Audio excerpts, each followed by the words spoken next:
Thank you very much, Honorable Speaker.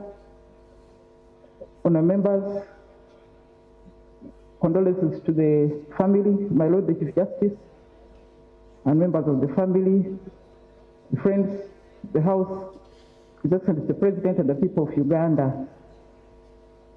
I support the motion, and I am here to give some testimony about his working life. His education, growing up, party growth has been discussed.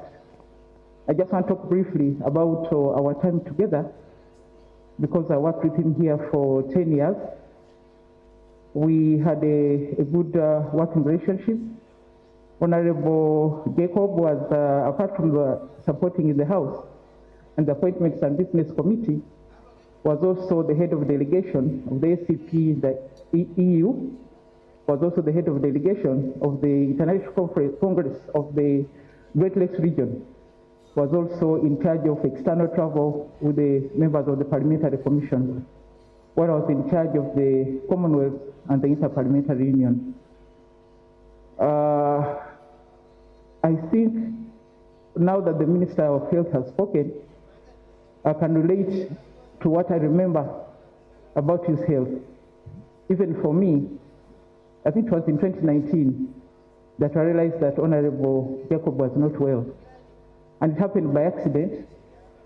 I was looking for him because we were approaching the Christmas recess, and there are some items I wanted on the order paper. One of them was the motion on the new cities. We had sat in the business committee and agreed that the motion on the cities must be completed for Christmas.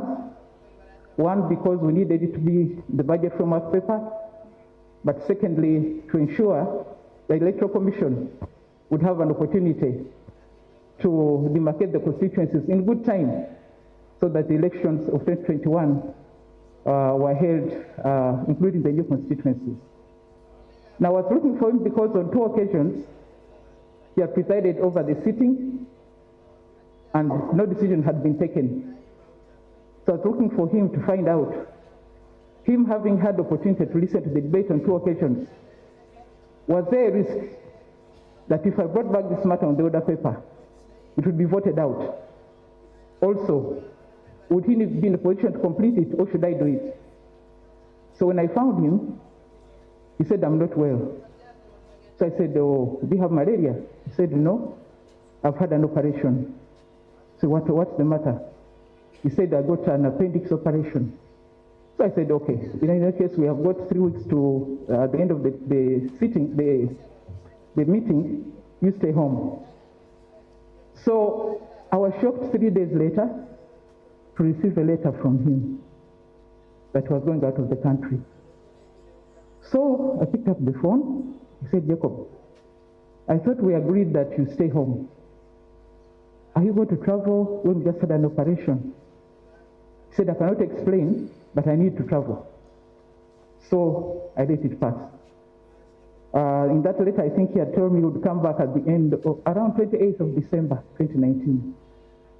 Now, on the 29th of December, I received another letter telling me that he had come back, but he wants to go out again. So I said, okay, we are still in the recess, you go. So at that time, I was due to go to the Conference of Speakers and Presiding Officers in Canada, where, by the way, I want to give notice that I committed Uganda to host the Standing Committee of the Conference of Speakers and Presiding Officers.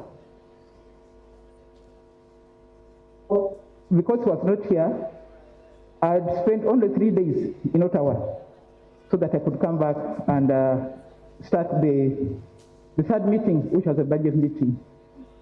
He came back briefly, worked for a few days. Then I got another letter, which puzzled me. He wrote to me that he was going to the Federal Republic of Germany on a trade association, and that he was going to visit all the federal states of Germany. So I said, Germany. First of all, this parliament does not have a bilateral with the Bundestag of Germany. So I was puzzled, why should a Ugandan official spend 6 weeks in Germany? And why should he visit all the states? So I wrote to him, I said, no, I think it's not, you shouldn't travel now. This is the budget meeting, we're about to start the budget. He didn't answer. So I think now it ties in with what the minister said, why he had spent time in Germany. He came back, worked a bit, and again requested to go. So now I really got worried. I took time and went to the president, told him that my colleague doesn't appear to be well, but has not informed me what the problem is. But Your Excellency, I want you to know, because you're the one who sent us there. So this went on and on. He wouldn't stay for long in the country. And the other things you saw after he became speaker are similar to the ones that happened when he was still deputy speaker. So all I can say is that I think he was struggling, but was also trying to fulfill his obligation, both in the constituency, to the party, and also that he did, because we did a lot of work together. Now, honour members, one of the things that I would want us to do for him, we have been told that he moved the private members bill for as far back as 2006. You know, on so many occasions, I tried to call the Minister of Justice to ensure that this thing is being implemented. The musicians are complaining, you know, the artists are complaining, you know, they're still complaining. So I want to appeal to Right Honourable Nabanja, the Prime Minister, and the Attorney General and Minister of Justice, that in honor of Honourable Jacob Oulanyah, let us ensure that this law is implemented, because he wanted it. And members, you may not know that maybe now many members bring private members bills, but in the other parliaments, 1, 2, 3, in 5 years. So I want us to honor him by ensuring that we do something that he was really committed to. Honourable Speaker, I want to give notice. I will not be able to be in Kololo. I will not be able to attend the other ceremonies. The Council of Ministers is meeting. They started yesterday, but I've delayed my departure because of this. Tomorrow we are busy with the budget in Arusha, and then the recruitment. On Friday we shall be in Nairobi to attend the ceremony for the deed of accession between the South African community and the Democratic Republic of Congo. So I want to say farewell to my friend, my colleague, partner, member of our party, Right Honourable Jacob Oulanyah. May your soul rest in eternal peace. Thank you. Thank you so much, Right Honourable Speaker Emeritus. Thank you for those kind words. Honourable Semoju. I want to thank you, Right Honourable Speaker. Right Honourable Speaker, usually at death, people will give flowering speeches, including those who have made your life very difficult. There are lessons I have picked since the Honourable Oulanyah died. In fact, I intend to draw a list of those who will come near my body and those who will speak when I die. The Honourable Oulanyah was shot at when he was a student guild speaker in Mackay in 1991 by this government. The Minister of Health said that actually that is the origin of his problem. Madam Speaker, there are things that have annoyed me that I want to say before I say something about the Honourable Oulanyah. First, the mishandling of his death. Of course, I can't accuse this government of competence, because you needed to explain to the public what it means to accord someone a state funeral. A state funeral is extremely expensive.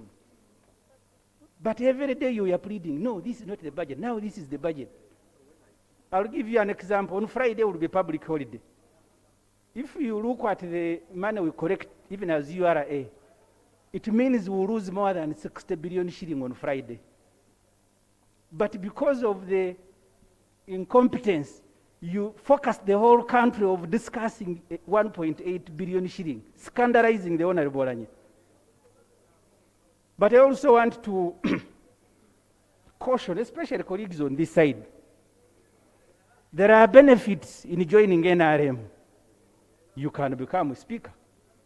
You can become a prime minister. But you must be ready to be judged by the crimes you have not committed. People who are demonstrating about the breakdown of health infrastructure in Uganda were not demonstrating against the Honorable Jacob Oulanyah. And I don't know why the president chose to keep silent this time. Because one of the monumental stories when I was a journalist at Daily Monitor, the very first person to be flown for treatment in Germany was President's daughter, Natasha.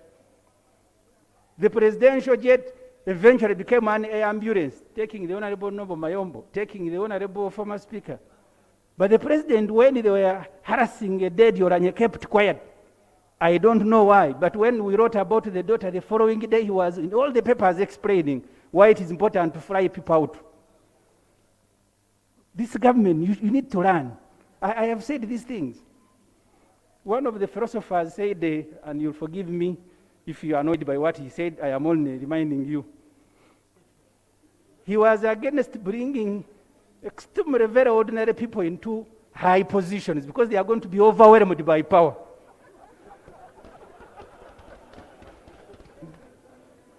There are people who are over simple things. The budget of this parliament is about 600 billion shilling, which means every day we sit is about $1 billion. We've not sat for 3 weeks. Do you want to blame Oulanyah for that expense? But they all kept quiet. They were there fidgeting. Madam Speaker, let me speak about Oulanyah, having made those 2 points. The first time I met Oulanyah, As you speak about Oulanyah, the next speakers, when you stand up, speak what you think Oulanyah would love to hear. Oulanyah was a very peaceful man. Let's for now speak out politics aside. Let's talk about our leader who is lying here. What he would love to hear. I thought that he would be happy when people are explaining the things that have happened since his death. People demonstrating. One thing you should Finally, know, Madam Speaker. Honorable Semuju, one thing you should know, you have a very able parliament and we are handling everything. We don't have any emergency or whatever. Everything is moving according to program. Thank you, Madam Speaker. I knew, because if it was not for the intervention of this parliament and yourself, but I want to, I want to leave that. Because, Madam Speaker, it is very painful. The things that have happened since Right Honorable Jacob Oulanyah did. He is the first person that has attracted a statutory revision of the budget. And you bring it here and you don't want the public to discuss how you are handling his funeral. But let me, Madam Speaker, finally speak about Oulanyah. I first interacted with Honorable Jacob Oulanyah as a lawyer, then as a Speaker of Parliament. I will say one point and see it. When we are handling the Public Order Management Act, and we had a disagreement in this Parliament, later on, I was one of those that he ordered to be evicted. But he was not a vindictive man. After all those problems, he reached out, and actually I learned later that it was his style of work.